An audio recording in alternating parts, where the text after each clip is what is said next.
बच्चों आज हम देखते हैं class 10th third chapter pair of linear equation in two variable का introduction of pair of linear equations in two variable. यहाँ टू वेरिएबल से मतलब है एक तो वेरिएबल हुआ x और दूसरा वेरिएबल हुआ y। यहाँ पे a1 b1 और c1 तीनों कॉफिशिएंट्स हैं, कांस्टेंट टर्म भी बोल सकते। ठीक इसी तरह से यहाँ पे x y वेरिएबल हैं, a2 b2 और c2 ये कांस्टेंट टर्म है या कॉफिशिएंट्स हैं। तो यहाँ पे इनकी जो दोनों के a1 upon a2 b1 upon b2, तो यहाँ पे b1 अपॉन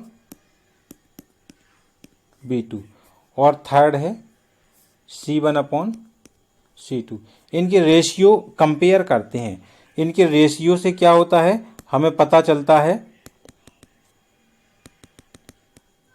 कि कौन सी कंडीशन होगी, यूनिक सॉल्यूशन होगा या नो सॉल्यूशन होगा या इनफाइनेटली मैनी सॉल्यूशन होगा। सबसे पहले तो बच्चों यूनिक सॉल्यूशन का मीन्स समझ लें।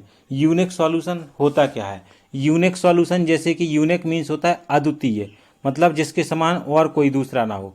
जैसे कि सुना होगा, हम मार्केट में किसी शॉप पे जाते हैं तो दुकानदार यही बोलता है, भाई ये यूनिक पीस है। यूनिक पीस मतलब अब हमारे पास है, इसके अलावा मार्केट में आपको ये पीस दूसरे के यहाँ नहीं मिलेगा। तो यूनिक अद्वितीय मतलब इसके समान और दूसरा कोई ना हो, उसको हम बोलते यूनिक।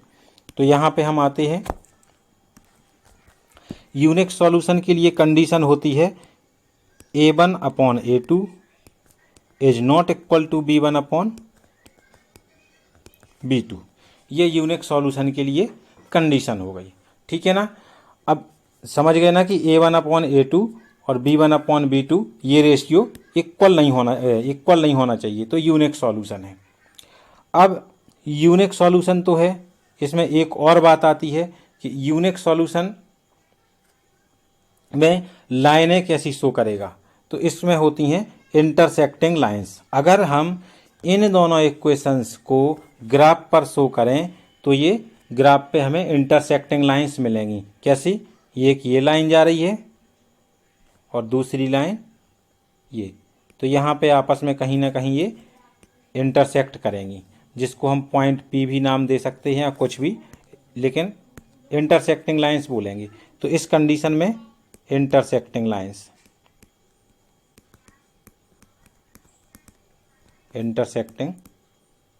लाइंस, ठीक है।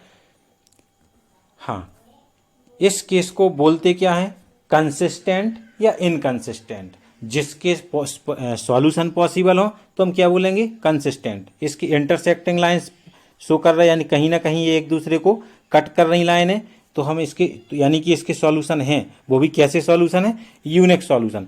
यदि यूनिक सॉल्यूशन है तो हम कह सकते हैं it is a consistent system of equation.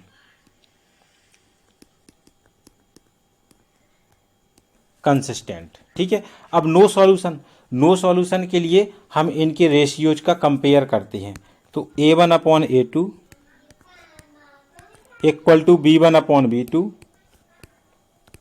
Is not equal to c1 upon c2। यहाँ पे a1 upon a2 equal to b1 upon b2 is not equal to c1 upon c2। ये कैसी लाइन शो करता है,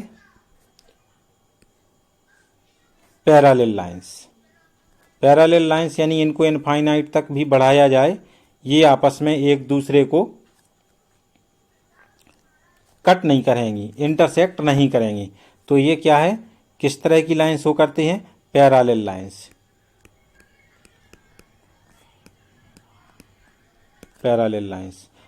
lines हैं, एक दूसरे को इनफाइनाइट तक बढ़ाने पर भी नहीं कट करेंगी या इंटरसेक्ट करेंगी। मतलब इसका नो सॉल्यूशन है। नो सॉल्यूशन को क्या बोलते हैं हम, इनकंसिस्टेंट सिस्टम ऑफ इक्वेशन।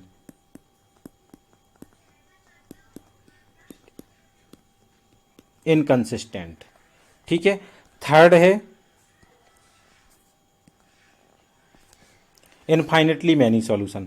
इसमें हम इनके रेशियोज देखते हैं, तो रेशियो किस टाइप के आते हैं, a1 upon a2 equal to b1 upon b2 equal to c1 upon C2, यानी कि तीनों रेशियो का कंपेयर करते हैं तो तीनों रेशियो एक दूसरे के इक्वल आते हैं, इक्वल आते हैं।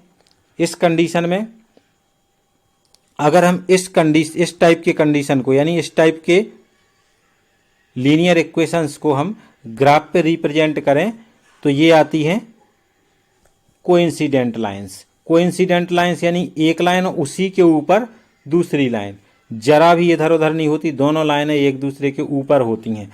अब एक दूसरे के ऊपर हैं तो एक पॉइंट वो यहाँ पे मिल रही है आपस में, यहाँ पे भी आपस में मिल रही है, यहाँ पे भी आपस में मिल रही है, यहाँ पे भी, यानी कि लगातार वो तो साथ साथ मिल के जा रही हैं, यानी हर पॉइंट पे एक दूसरे को इंटरसेक्ट कर रही हैं, मतलब इनफाइनेटली मैनी सॉल्यूशन। इसको बोलते हैं कोइंसिडेंट लाइंस।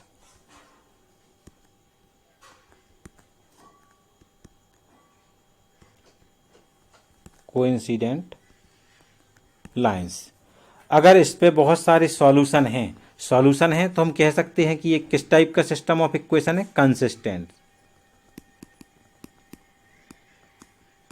कंसिस्टेंट। ठीक है। हाँ, थोड़ा सा अगर और एक्सप्लेनेशन चाहते हैं तो हम यहाँ पे दो इक्वेशंस लिख लेते हैं।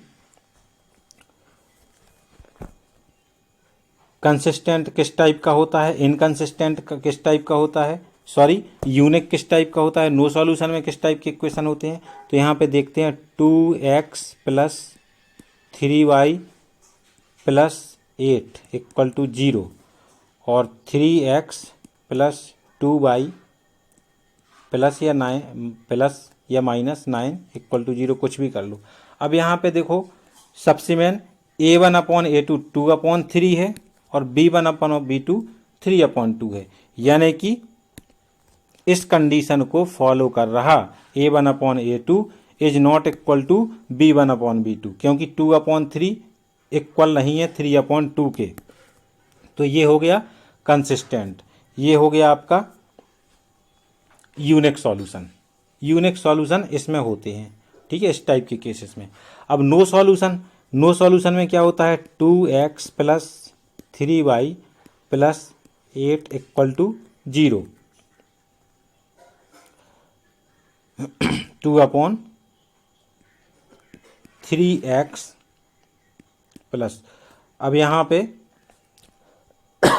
सॉरी इसको चेंज करना पड़ेगा, 2 × 2 = 4x 3 × 2 = 6y + 9 = 0।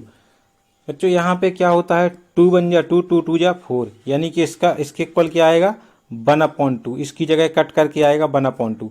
3 बन जा 3 3 2 = 6, इसकी जगह क्या आएगा 1/2 और यहाँ आएगा 1/9, यानी कि इस कंडीशन को फॉलो कर रहा कि ये पहले दोनों रेशियो तो इक्वल हैं और थर्ड इक्वल नहीं है, पहले दोनों रेशियो तो इक्वल हैं, थर्ड इक्वल नहीं है, यानी कि हम कह सकते हैं कि इसके नो सॉल्यूशन आएंगे।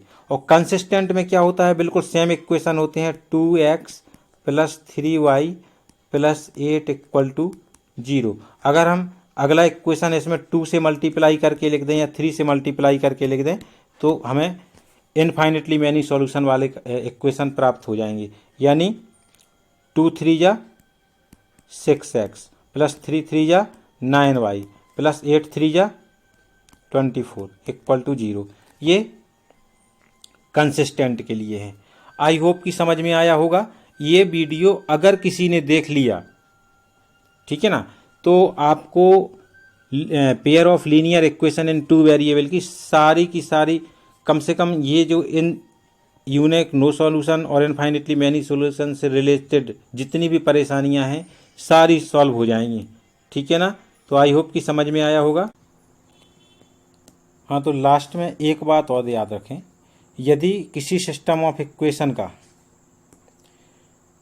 यूनिक सॉल्यूशन बोल दिया कि किसी सिस्टम ऑफ इक्वेशन का यूनिक सॉल्यूशन है, तो आप कह सकते हो कि इसकी कंडीशन क्या होगी, a1/a2 is not equal to b1/b2। यदि यूनिक सॉल्यूशन है तो आप कह सकते हो कि किस टाइप की लाइन शो करेगा ये ग्राफ पे, इंटरसेक्टिंग लाइंस, या किस टाइप का होगा, कंसिस्टेंट। इंटरसेक्टिंग लाइंस अगर शो कर रहा तो हम बोल सकते हैं कि a1/a2 is not equal to B1/B2। Intersecting line से तो हम बोल सकते हैं इस सिस्टम का यूनिक सॉल्यूशन है। मतलब अगर हमें इसके बारे में पता है तो हम ये कंडीशन बोल सकते हैं कि ये है, ये बोल सकते हैं, ये बोल सकते हैं। अगर हमें ये पता है तो हम बोल सकते हैं कि ये है और ये है। तो ये याद रहे। ठीक इसी तरह से नेक्स्ट देखते हैं, अगर किसी सिस्टम ऑफ इक्वेशन में नो सॉल्यूशन है तो इसकी कंडीशन हम बोल सकते हैं कि ये किस तरह की कंडीशन शो करेगा, A1/A2 equal to B1/B2 is not equal to C1/C2।